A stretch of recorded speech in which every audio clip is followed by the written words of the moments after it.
Hello, welcome back to Single Mom on a Farm. This is question and answer video number 17. As always, thank you so much for sending so many wonderful questions and for being interested in us. I'm just going to start going through them. Is the father of the children able to come home for visits like the wedding? Is anyone else in his family like your ex? So no, Nathan is not able to come home for any visits. He did not attend Spencer's wedding last Christmas. I don't even know if he's allowed to leave the hospital. I know his brother visits him regularly, or at least tries to. They have to visit in like a family room, I understand, and Nathan doesn't always come out of his private room to meet with his brother or his parents if they're visiting him in the family room. And I've never asked if they're allowed to like take him out to lunch or anything, but I assume not because no one's ever said that they did or anything, so I assume not. So no, he does not come home for visits. We haven't seen him in 4 years. Is anyone else in his family like your ex?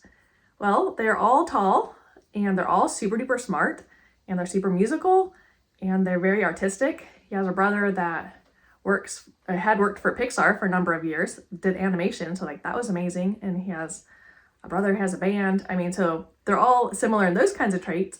If you mean if anyone else institutionalized, then no. They're all doing quite well from what I understand.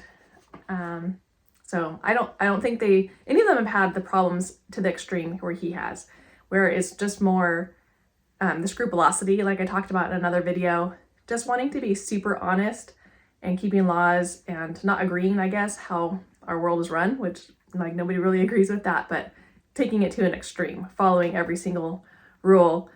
And it's just led to his institutionalization at this time. Have you heard from your ex-husband or his family is the next question. So another question about Nathan. And no, I have not heard from him. So we saw him last 4 years ago before we moved here, I guess 4.5 years ago. And he was writing letters at the beginning when he was sending some child support. And so those are the last I've heard from him, but then those stopped, and he never would do like phones or internet, computers, that kind of thing. He would just do letters in the mail. So, but we haven't heard from him in a long time, years. But from his family, yes, we keep in regular contact with his family. Like I said, I keep in touch with the brother that visits him to see how he's doing, and his parents. They were just here a couple weekends ago when Thomas had that special weekend. And what else? So yeah, we keep in regular contact with his parents and some of his siblings, but not all of them. But I don't keep in regular contact with all of mine like all the time. But you know, here and there, I'm always asking how they're doing. And sometimes they'll text me, sometimes I'll text them, and you know, just whatever. So I think they're all doing well from what I hear. I do want to keep a really good relationship with them. They are awesome people, and I think they're all doing well. So thanks for asking. The next one. Have any of your kids expressed an interest in staying home to help you for a few years rather than going away to college right after high school? If so, what would you say or respond? Your thoughts? God bless. Thanks. Okay, so when we moved here was Spencer's senior year. He had just graduated in May, and when we moved here in May. So he had already been accepted to BYU. So he went straight out to BYU. And then Alexis, she went off to BYU just a few weeks after turning 17. She really wanted to go out while Kylie was still out there. And so she did not stay after high school. She went a year early, and then like Thomas went 6 months early to college anyway. So those ones that have been graduating since, you know, like we've lived here and needed help, did not express an interest in staying here. They have talked about like coming back to help me because like Madeline stayed last fall, and we kind of talked about it at the time, like at Christmas time. I was like, maybe, you know, it would be great if they took turns, like just staying for a semester to help us. And I think there's like a prophet, like Ezra Taft Benson in our church, where the older two boys took turns, like going to college while one stayed home with the farm, and then they switched places. So one got graduated, and then the other one got their turn to go to school. So we've talked about that. You know, I was like, oh, it'd be great if you all took turns staying home and getting your degrees. But I think I can handle it. I mean, I would love that, but I also want them to go and live their life and get their degrees while they're young, and you know, start their own adulthood and life like that. So I'm really proud of them. But of course, if we had like any emergency, you know, like our house burned down and we needed help rebuilding, or if one of us, you know, got in an accident, or, you know, a child got cancer or something like that, I know that they would be home to help me in a heartbeat. So I know that, but I think, you know, that we're doing good. Madeline still likes to help me even while she's away. She'll help me with my pictures for like my blog posts and my channel and things like that. So I'm always still asking her opinion, and she's still willing to help with that.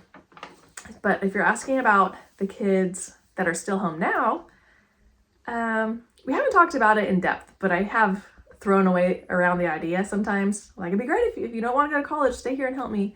Especially Caitlin, because she loves the farm. Like, she just loves the yard work and mowing all the time and the animals. So I'm kind of hoping that she will. I was like, you can just stay here forever, just keep helping me or whatever.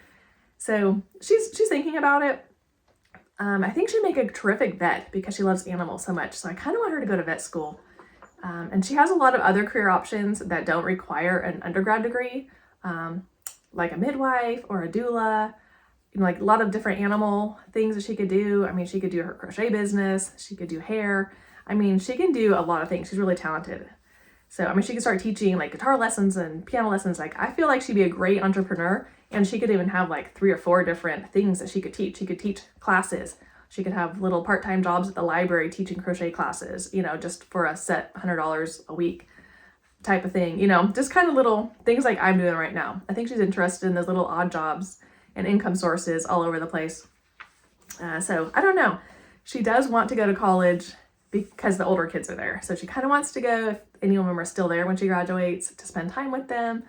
She would love the college experience, and I love it for her and for all of my kids. I'd love for them to stay here, but that is such a special time to be an adult. I mean, like, my kids all gone at 17. So, like the 17 to 23, 24 is just like, that's their time to not care about the family as much, like to be a little bit, I don't want to say selfish, but self-centered in a good way, to figure out who they are, what they want to do, what kind of personality that they even want away from their siblings, because there's always kind of like the helper, the good kid, the peacemaker, the whatever, the hard worker within the family. So when you get out to college and you're figuring out who you are and what talents you want to have, and the personality you want to have around other people. So I think that's really good for them. All the college classes are really good for them. Even if they don't get a degree or don't use them, it's good to learn a lot of things from those classes. I love that they can date really awesome people. I love that they can learn from a lot of their peers, roommates and friends. They can start looking around to see who do I want to be like? What other talents do they have that I don't have? So I'm excited for them to go to college. I love for them to be able to do things for themselves. When Kylie first went, I was thrilled for her because she is so on top of things with me and my family. It was always like, I got the diaper bag packed, Mom. I got this packed, and she was just on schedule all the time with us. And I was like, Kylie, it'd be so awesome when you go to college, you'll just be like, oh, class starts in 5 minutes, and just walk out the door and go to class. It'd be so easy, instead of like, we had to take an hour at the time when she was the oldest of 10 kids to like, okay, guys, we got to go in an hour. And there were 5 girls' hair to do besides her own, and a little boy's shoes and the diaper bag and all that stuff. So I'm thrilled for them. I'm rambling too much, but I'm just thrilled when they get to go off to college and that short period of time live for themselves and just worrying about getting themselves ready and on time and learning those habits, going to bed early, getting up early, being on time for classes, things that their parents aren't telling them to do.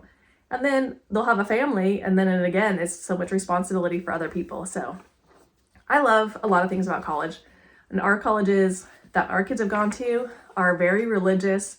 It's almost like a summer Bible camp, so they just learn such great character skills and honesty and courtesy. I always see people holding doors for people. I see them picking up trash. I mean, and of course there's like no drugs or alcohol on campus, or smoking, no profanity. People dress really nicely and cleanly, and they take care of themselves and their areas. They're just a really good atmosphere. It just feels awesome because everyone is so cheerful and trying to be like Christ and serve other people as if Christ were there on campus with them. So I'm really happy for them for whatever thing that they choose. So what would I say? Respond? Like, I would love it. We would pray about it together for sure and see, is this the right thing to do, especially for a year or two? Then that'd be awesome for them to stay here and help, as long as they still have ways to make money and be happy and, have some socialization and things like that. I would love it, but I would definitely pray about it. Just like we did with all of our kids. We prayed about which school they should go to and what time they should leave and when it was right. Next question. How often do your kids not get along or fight, and how do you handle it? Thanks. I get this question a lot, so I'm going to do a whole video on this about my kids, what they do if they fight, and if they get along, because I do get this question quite frequently. So I'll just give a short answer for today. How often do your kids not get along or fight? So I think they get along all the time. So I think it's rare that they do fight. And I think it's because we are home together all the time. We've always had each other, and there are so many siblings to play with, but that's all we have to play with, really. So you want to get along with the person around you, because if you're not, what else are you going to do all day? So I really feel like they just learned to get along with each other because we're together so much. We're just playing, we're working, we're going places, road trips, and we're just used to hanging out together and being together, so you get along. I guess that's the short answer of that. And then if they do fight, how do I handle it? A lot of times I just talk to them. I'm like just saying what's going on, and just figuring out the reasons of why you're fighting and who's kind of to blame for it, I guess. Who took the person's toy or whatever. But again, they really don't fight. I mean, we've never had name calling. We've never had like slamming doors it's just always been really little squabbles when they were younger, when they were like grabbing a toy. And usually it was because somebody was like hungry or tired. I mean, it was just like, you took my toy. And it's like, yeah, but you don't even like that toy. Like, oh, I don't? Oh, yeah. But it was just because they're like hungry or upset or just kind of a stressful day or something that they ended up fighting like that. Most of the time, if kids are well rested and well fed at regular intervals with healthy food, then they can handle their emotions with a little bit of just parental guidance like that. But I'll talk more about that another time, because that is a question I get a lot. Have you thought of selling some of the land that's not close to your house? I thought about it briefly. I think when we first moved here, I kind of thought there are 2 big pastures, which would make great houses. And I thought, I could sell those if I ever needed to. But I never wanted to. I did get an offer on one piece of land a couple years ago. And I'm trying to remember how much it was. I wanted to say it was like $5,000. And so, I mean, of course I really needed the money, but I was thinking, well, $5,000, I mean, that's going to last like 3 months. And then what? The money is not going to really go very far. And so, like in 10 years, I wish I hadn't sold that property, because once it's sold and a house is on it, like I can't buy it back. So I hadn't lived here very long. Wasn't ready to start selling without thinking it through. I really love all my property. Like, I don't really want to sell any of it. I love every piece of it. I know it sounds like it from your end. If I heard someone has 36 acres, I'm like, well, just get rid of 5 or 10. Like, why would you need that much? But when I look at my property, I'm like, I want all of it. There's no part that I don't want to have. I mean, the parts out by the road I could sell, but then it would just make a house closer to me. And my driveway goes to the end of the road. So I don't know.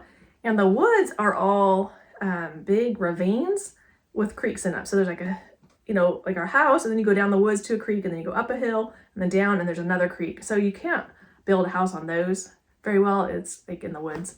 So like I want to sell those pieces. And then Blueberry Hill, I don't want to sell because we're selling our blueberries. So not yet, not right now. I don't think I ever want to. I really love all of it. And I love walking through it and hiking through it and playing with it. It's like we've got a spot for everything. Because there was another spot that someone wanted, and I was like, but we built our forts right there. It was a store. They have, like, kids have their stores there. They haven't played with it like in a year, but still, they might. And there's another place where they built a whole stage to do a theater. They never did the play there, but still, it's still a part of their, the play space. It's quite a ways from our house, but I'm not ready to sell anything yet. And I don't think the money would really be worth it. It would just be very temporary, to pay for a couple months, but that's all. What holidays do you celebrate, and which are the kids' favorite holiday? So I only asked a few kids this right when I was coming up here. I answered the questions. I was like, oh no, they want to know your favorite holiday. So I asked McKenna, and she said Christmas is her first holiday, and Thanksgiving is her second favorite holiday because of all the food. And then we have a lot of family come, and we get to watch football, and then it's just fall. It's just really festive, so she really loves Thanksgiving. Samuel said Christmas, and Anderson said Christmas. They were the only ones. They're all chopping peppers on the table, so I asked them. So I guess I would say Christmas. I'm sure Tilly would say Christmas. I'm sure the older girls would say Christmas because they get to come home and spend it with us. Kylie just says she loves and adores Christmas at our house. It's just really cozy. With our mantle decorated and our tree and just, this little house in the woods. what holidays do we celebrate? So I think we celebrate every Christian holiday. We do celebrate Halloween, but I'm not like one that goes all out or anything. I mostly kind of celebrate the fall. I love fall, especially here. It's just so gorgeous. So we love like harvesting all of our food and putting our pumpkins and gourds out. We love decorating for fall. We love hiking and like just sitting outside and looking at all the fall colors. So I think that's kind of our favorite. For collectively, our whole family, I would say fall and Christmas. Fall, we have a fall that's all party. So that's kind of one of our favorite holidays. It's just either the first day of fall, or when we lived in Texas, it was like the first cool day, because sometimes, I mean, it'd be like cool one day and then it'd get hot again. And it was really hard to find a cool day to celebrate fall. So that would be it, even if it wasn't the first day of fall, because sometimes the first day of fall was like 85, 90 degrees. It didn't feel like fall. So here we can celebrate like on the first day or even before it. But that's fun. We have a CD that we play called It's Fall That's All. So that we call it our Fall That's All party. And we dance and decorate and sometimes make cinnamon rolls or apple cider or something and put out candy corn. So it's really fun. I think that's one of our favorite traditions, and it's fun that we made it up ourselves. Like I just got that CD from the library one time and just always did it, and we listened to it in the car, especially on car trips or going to view the foliage around. That's a really fun tradition. I would say that's our favorite. Of course, we celebrate Easter and the resurrection, and then we celebrate 4th of July. That's a really fun patriotic holiday, and we try to do little things for Memorial Day. Labor Day, not so much, because we're in school and I don't really like to take like one Monday off and then have 4 days. Like I like just to have 5 days every week of school. And so I think we celebrate pretty much everything. And let's see. Question: do you regret not going on a mission with your church when you were younger? It seems like you would have loved it. I don't know if girls went on missions at that time. Yes, girls went on missions at age 21 and men went at 19. So they've recently changed it to women at 19 and men at 18. But you don't have to. I mean, that's just like the minimum age. So you can still go when you're older. But the minimum was 21. And yes, I had my heart set on going on a mission. My older sister went to Switzerland. I mean, it was just fantastic. I mean, that's like a dream mission, right?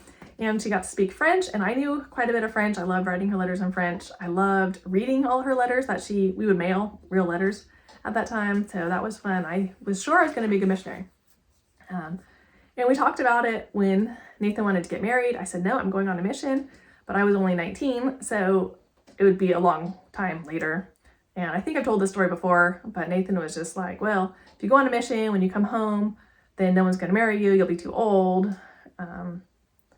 My sister hadn't got married, and I knew several other people that by the time they got home from their mission, they didn't marry, or they married way later. But anyway, so I didn't serve a mission, and yes, I have always regretted it. Just valuable experience to be able to go away from your family, be independent of figuring out who you are, kind of like the college experience, but so spiritual because you're always talking about Christ, you're always studying your scriptures, you're always doing service and just looking out for other people. I mean, missionaries are fantastic. I would have loved to see a different part of the country or part of the world. That would be great. I would love to have the stories. People are always talking about their mission stories, things that they learned, things that happened on there when they were gone. Kind of like, trips and other things, but it's just so long-term. It was really life-changing and just so neat to have those stories and experiences that were long-lasting and not just like a cruise or something.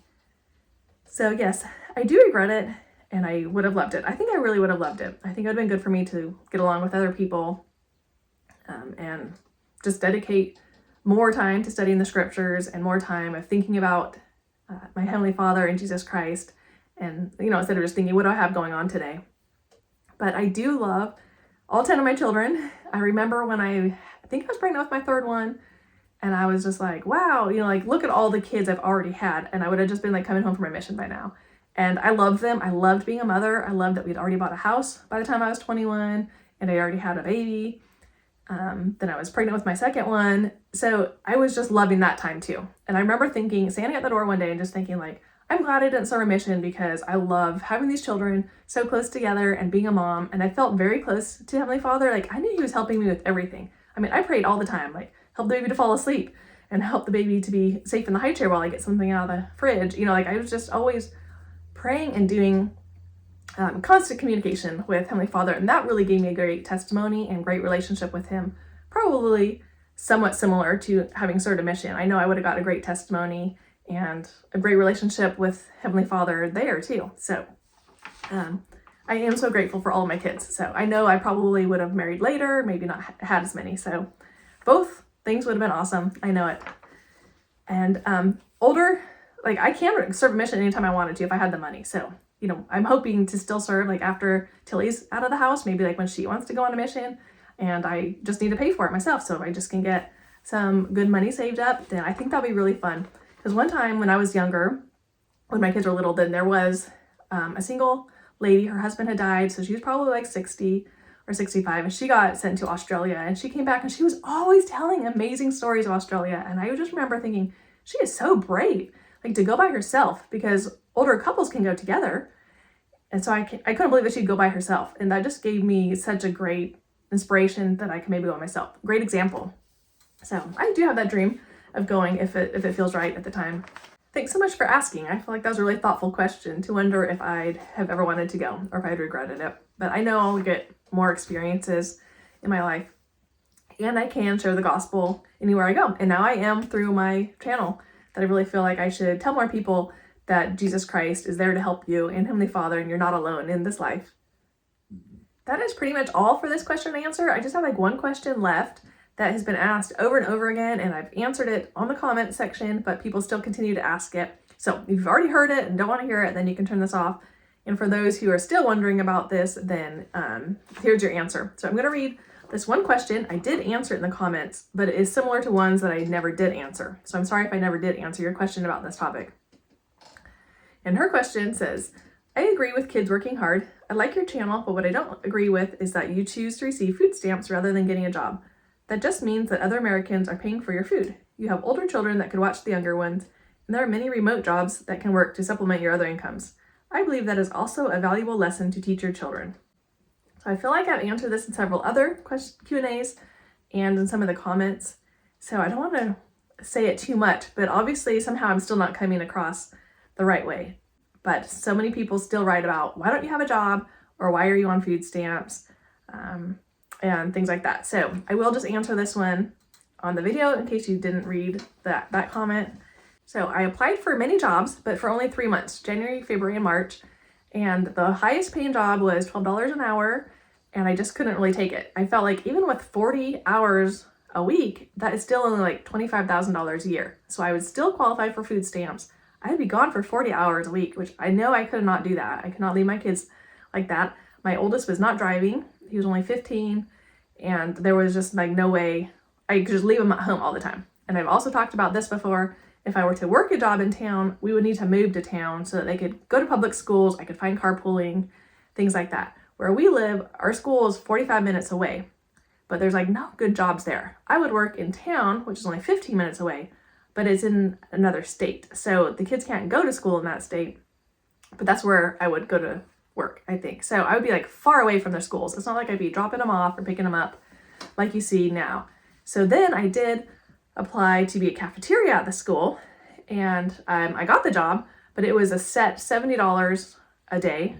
I think it was roughly about 6 hours. So that's still like $11.50 an hour. And so, I mean, I could just drop them off. It was like 6 to 2. So I would be like, you know, the kids would have to come to work very early with me. I would have to get done early and wait for them to get out of school. Anyway, that's just not the life we wanted, was just to go to work. And again, that was still not even going to make $25,000 a year.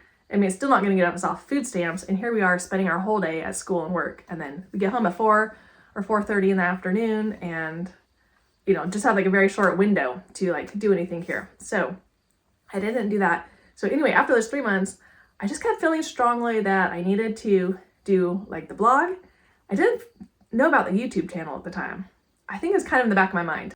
I worked super hard on my curriculum, writing curriculum, because I felt like if I could just write 99-cent worksheets and sell 5,000 of them, that's $5,000. So I just really needed to be working on these other income streams instead of spending so much time applying for jobs that I didn't even want long term. I really thought of like the long-term plan in 5 years is that cafeteria job or the restaurant job or, a grocery clerk or anything, or any of those jobs going to get me where I want to be in 5 years. I might have little increases in my income, little raises, but not significant. But I knew if I started my own business, within 5 years, it could be phenomenal. I mean, if I did coaching for $50 an hour and I could do like 2 a day, that's $100 just on coaching, not to mention my other income streams of selling curriculum or writing my blog posts and doing a YouTube channel, doing my nature school, things like that. So I had a lot of other income streams that I felt like could be profitable way more in 5 years. Definitely I could get off food stamps in 5 years, but if I did a minimum wage job in town, I would not be off food stamps in 5 years. So that's kind of my main thoughts. That's the fastest way to get off food stamps, was to have my own business. So hopefully that answers your question of that's why I am getting food stamps now rather than going out and getting a job. I could not find any jobs that would not qualify me for food stamps with all my kids because there was nothing that paid a whole bunch around here. What other questions did you say? That means that other Americans are paying for your food. So yeah, I'm sorry about that. And if that hurts your feelings or offended, I understand that you could be very resentful of that, and that's perfectly fine.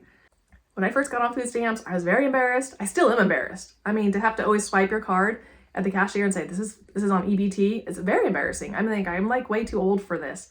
I feel like it's fine if I just had a couple little toddlers or something, but I'm embarrassed. But someone said, well, if your kids are in public school, that costs the government and taxpayers $15,000 a year per child. So think of all the years that my kids have not been in public school. The oldest is 25.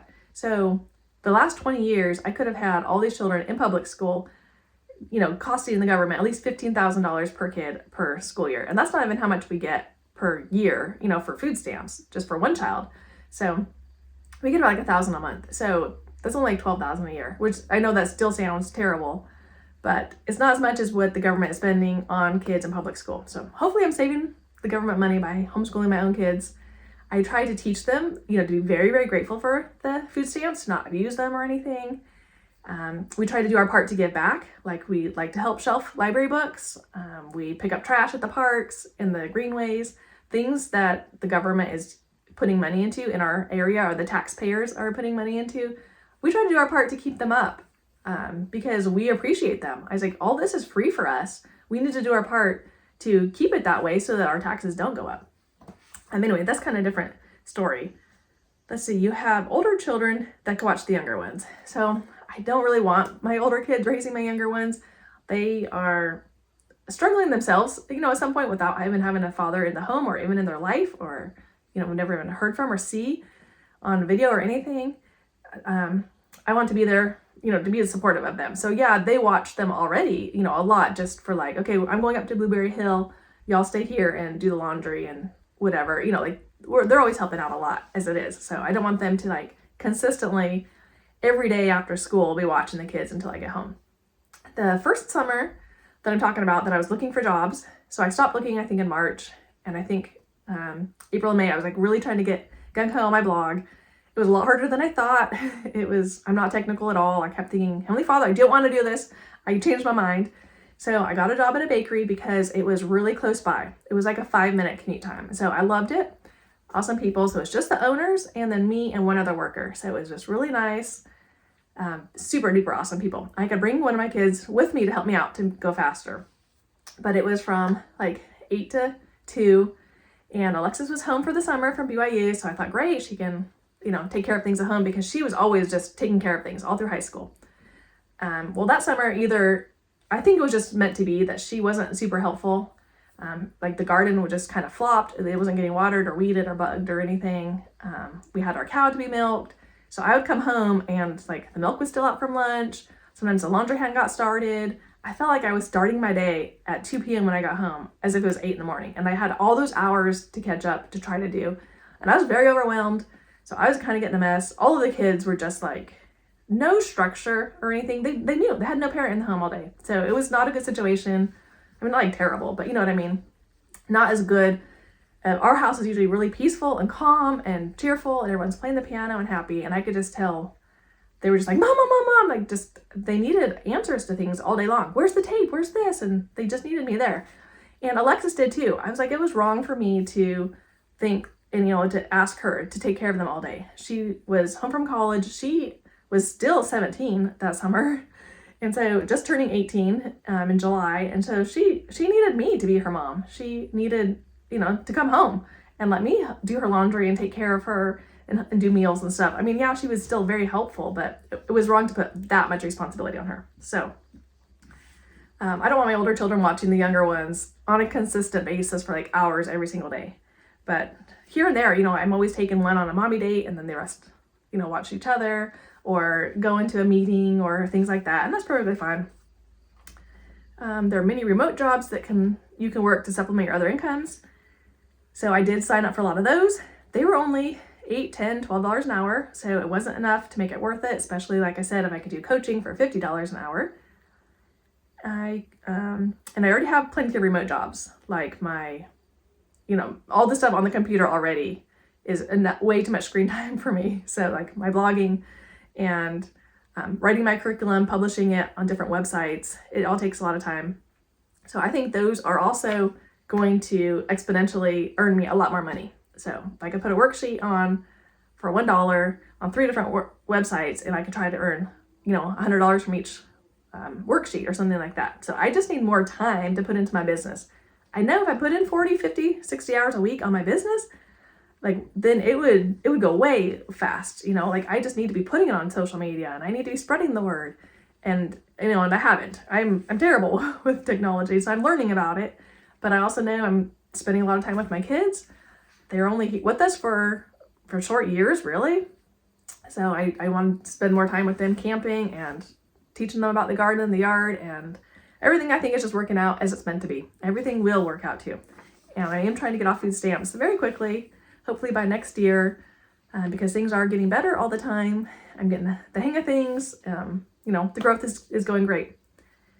I feel like that is a valuable lesson to teach your children, going out and getting a job, I think. So my thoughts on this was that when I go out and get a job, they don't even really care what I'm doing. That's all kids care about, is that mom is at home to take care of us. Even the bakery job where I took a child with me to help me out, and they knew exactly what I was doing. You know, this still didn't really matter. And it'd be worse if I went to a job that they had no idea, like just to be a banker or something like that and come home at the end of the day. They don't really care anything about my banking job. I think that the more valuable lesson is staying home with them. And I don't mean to argue. I'm hoping I'm not coming off argumentative or anything. I think it's that they are seeing this valuable lesson of me trying to provide for my family. One thing that we're all doing it together, like we're all selling the eggs, we're all picking blueberries and selling them.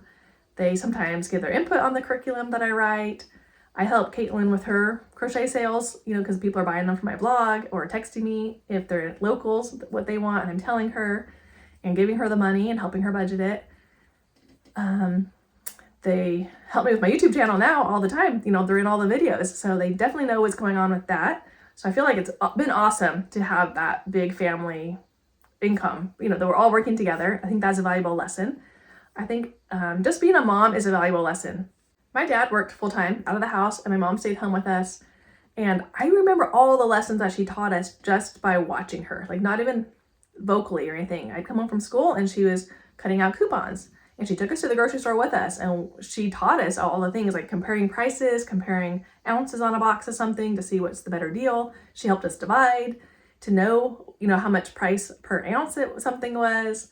She taught us about laundry detergent. If the load's only half full, then we only need to use half the cup of the detergent. I saw her putting clothes on the line, and that without even, you know, being taught anything, I realized, hey, that's saving us the dryer by putting their clothes out. And I could tell, you know, they smell so good. I saw her drying apples and canning applesauce from our own apple trees. And I saw her going to visit the elderly, and she would take us with us to this convalescent hospital that she would just hold the old lady's hands and just be such a good listener and great eye contact and a great encourager. So I learned a lot from her for that. I could go on and on about her, but I believe that she was such a valuable lesson for me, how to raise a beautiful family unto the Lord. And now we're all really close, and I feel like we all have those valuable skills that my mother taught me, mostly by example. Let me see if there was anything else that she asked. I think that was about all, right? So I will say that food stamps has been a huge blessing for us. So thank you for paying your taxes to help families like mine. When Nathan first stopped sending child support, then I was panicked of just how to earn the $1,000 for the mortgage. I mean, even the $12 an hour jobs were not making enough money because I wasn't working 40 hours or anything. So everything else stopped of like spending. So, I mean, even just to get toilet paper and toothpaste and other essentials like that, laundry detergent, trash bags, was really hard. I was trying not to spend any money like that. I think that's about when I was doing the other video of, how we can live off of less than $20,000 a year. I was trying not to buy any of that unless I had like a gift card for it. So we were very, very frugal, like scrimpy of just not using anything. So it's so nice to have the food stamps because at least we didn't have to scrimp on eating. And we could splurge sometimes too. It was okay to buy marshmallows and chocolate and have a campfire outside because for sure we didn't have money to go on trips, Disneyland, even little, hotel trips. We didn't have money for that either. So those were our fun times, and it made me feel good as a mom that I could still provide for my family of meals at least. And we still have a roof over our head, even if I couldn't provide them with extracurricular activities or, the violin lessons or new shoes or the toiletries we were scrimping on. It was at least we had good, nutritious food and then some splurges. We could buy juice or something fun. At least we could buy Halloween candy and still participate in those kinds of things and Valentine candy or whatever that friends are doing. We could still have a pizza night at home. We could never go out to eat, but it was not a problem at all to buy some frozen pizzas and cook them at home and watch a movie on a DVD that we had. So we were still having great times, and the kids don't really feel like they are missing out on anything, if that makes sense. So now we're doing much better. Now we can back off of using food stamps gradually. As our income goes up, the amount of food stamps goes down. So, pretty soon we probably won't be using them anymore. But again, they've been a huge blessing when I really needed them to ease that burden of how to provide for my family with food. So thank you so much. I hope that answered all your questions. I know that if I did get another job, because every once in a while I think, I should go work the night shift at a restaurant. But I know it would take time away from working on my business, and it was just kind of sucked out, But if I feel like it's an investment now to be working on my business so that it will grow exponentially and be doing great in just a few years. That's all for this Q&A. Thanks for asking your wonderful questions. Thanks for watching my channel and sharing it. And don't forget to subscribe. Have a great day. Bye-bye.